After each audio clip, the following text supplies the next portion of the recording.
Hello everyone, welcome to Alka stitching studio. ये organza fabric की कुर्ती है, जिसे बनाने के लिए मैंने 2.5 मीटर ओरिगेंजा फैब्रिक और 2 मीटर अस्तर वाले फैब्रिक को लिया है। सबसे पहले हम अस्तर वाले फैब्रिक की कटिंग करेंगे, जिसके लिए मैंने 4 फोल्ड अस्तर वाले फैब्रिक को रखा है।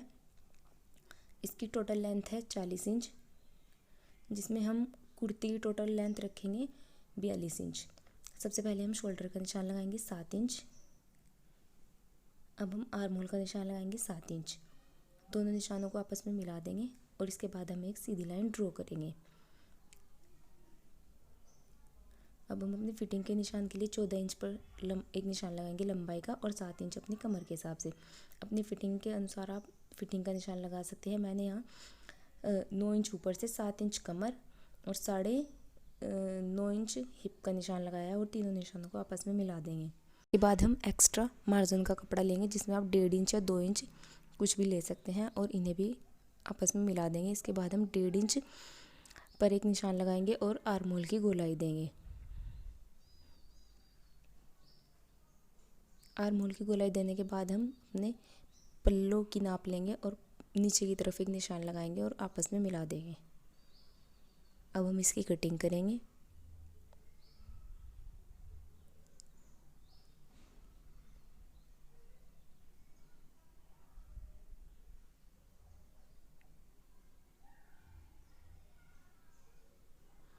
कटिंग करने के बाद हम बैक वाले पार्ट को और फ्रंट वाले पार्ट को अलग कर लेंगे।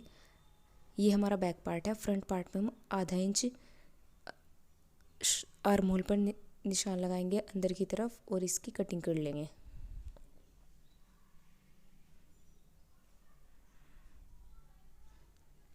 अब हमारा फ्रंट और बैक दोनों पार्ट हो चुके हैं। अब हम अपने मेन फैब्रिक पर अस्तर वाले बैक पार्ट को रखेंगे और इसकी कटिंग करेंगे।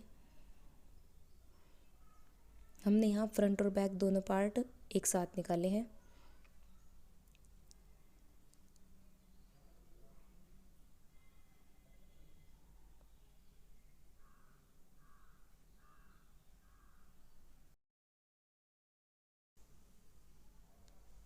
अब हम अपने फ्रंट वाले पार्ट को रखेंगे और इसकी भी आधा इंच कटिंग करेंगे, जैसे हमने अस्तर वाले फैब्रिक की थी।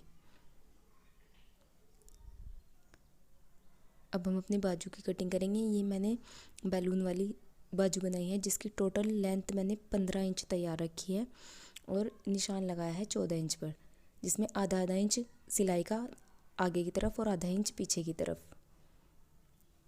निशान लगाने के बाद हमने सीधी लाइन ड्रॉ कर ली है और 3 इंच अंदर की तरफ एक निशान लगाएंगे और सिलाई में निशान लगाएंगे।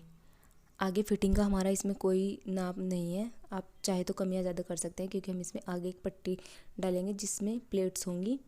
इस कपड़े में हम प्लेट्स डालेंगे, इसलिए एक्स्ट्रा फैब्रिक रखें और सारे निशानों को आपस में मिलाने के बाद शोल्डर की कटिंग करेंगे, जहाँ हमने निशान लगाया था वैसे ही।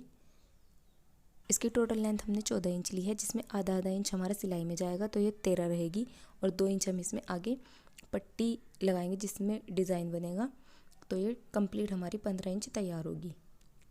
इसके बाद हम अपने फ्रंट पार्ट का गला बनाएंगे, जो कि मैंने बुकरम पर बनाया है और इस पर चारों ओर सिलाई लगा दिया। इसके बाद हम इसकी कटिंग करेंगे। कटिंग करने के बाद हम इसमें छोटे छोटे कट लगाएंगे, जिससे कि हमारा गला जो है बहुत ही फिनिशिंग के साथ बनता है। आप चाहे तो अपनी मर्ज़ी से गोल, चौकोर या किसी भी डिज़ाइन का गला बना सकते हैं। और अब हम इस बुकरम को पीछे की तरफ पलट देंगे।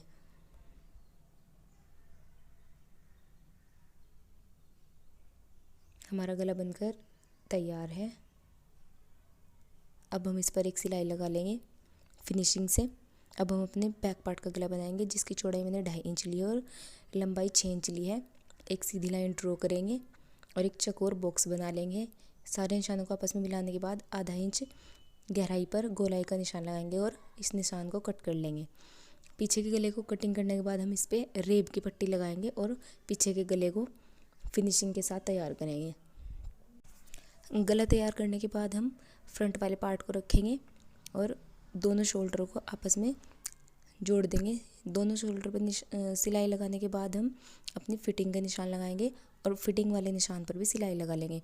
सिलाई लगाने के बाद हम जो हमारा अस्तर वाला फैब्रिक है उस पर भी सिलाई लगाएंगे दोनों तरफ। अब हम अपनी बाजू लेंगे। बाजू पर जो हमारा आगे वाला हिस्सा है उस पर एक सिलाई लगाएं। सिलाई लगाते वक्त हम ध्यान रखें कि हमारी सिलाई 5 नंबर पर हो, जिससे कि सिलाई थोड़ी ढीली लगेगी और हमारी बाजू की जो प्लेट्स है वो अच्छी बनेगी। सिलाई लगाने के बाद हम अपने शोल्डर की तरफ भी ऐसे ही सिलाई लगाएंगे। दोनों तरफ सिलाई लगाने के बाद हम सिलाई का एक धागा पकड़ेंगे और उसे अपनी तरफ खींचेंगे, जिससे कि हमारी छोटी छोटी प्लेट्स कपड़े के बीच में डलेंगी। देखिए जैसे मैं डाल रही हूँ वैसे बिल्कुल। आगे की तरफ प्लेट्स डालने के बाद हम पीछे वाले हिस्से पे भी ऐसे ही प्लेट्स डालेंगे। इसके बाद हमने 12 इंच लंबी एक पट्टी ली है और 2 इंच चौड़ी ली है, जो कि पेपर फ्यूज़ है। ये कपड़े पर आसानी से प्रेस के साथ चिपक जाती है। जिसमें मैंने अस्तर को लिया है डबल और जो हमारा ऑर्गेन्जा फैब्रिक है उसे सिंगल लिया है। और इस पर एक सिलाई लगाएंगे उल्टी तरफ से। उल्टी तरफ से सिलाई लगाने के बाद हमारा जो ऑर्गेन्जा फैब्रिक है वो बीच में आ जाएगा और अस्तर वाले फैब्रिक ऊपर और नीचे की तरफ आएंगे, जिससे जो है हमारी पेपर फ्यूज़ ऑर्गेन्जा फैब्रिक में दिखेगी नहीं। सिलाई लगाने के बाद हम इसे पलटेंगे और देखिए पलटने के बाद हमारा जो पेपर फ्यूज़ वाला कपड़ा है वो अंदर की तरफ चला गया है। और फिनिशिंग के साथ एक सिलाई लगाएंगे, जिसमें कि हम अपनी बाजू को इसके बीच में रखेंगे और सिलाई लगा लेंगे। हम उल्टी तरफ बाजू का जो उल्टे वाला हिस्सा है उस पर एक सिलाई लगाएंगे और धीरे धीरे इसे सेट करते हुए सारी जो हमारी छोटी छोटी प्लेट्स हैं उन्हें सेट करेंगे और आराम से स्टिच कर लेंगे।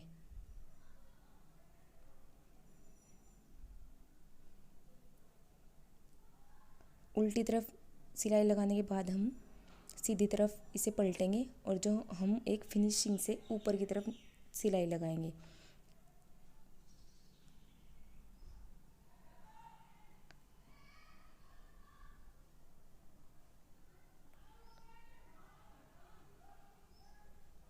आप चाहे तो पट्टी की चौड़ाई कम या ज़्यादा कर सकते हैं।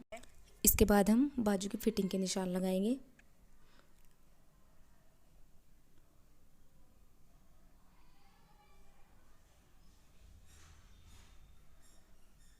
बाजू की फिटिंग के निशान लगाने के बाद हम इस पर भी सिलाई लगाएंगे और अपनी बाजू को अपनी कुर्ती के अंदर अटैच। इस बाजू में हमें शोल्डर की नाप लेने की कोई ज़रूरत नहीं पड़ती, क्योंकि हमें इसमें पहले से ही प्लेट्स डालनी हैं। आप कम या ज़्यादा प्लेट्स कर सकते हैं।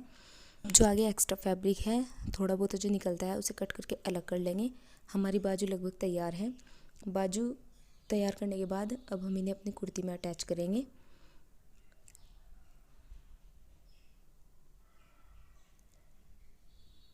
कुर्ती में अटैच करने के बाद हमारी कुर्ती तैयार है।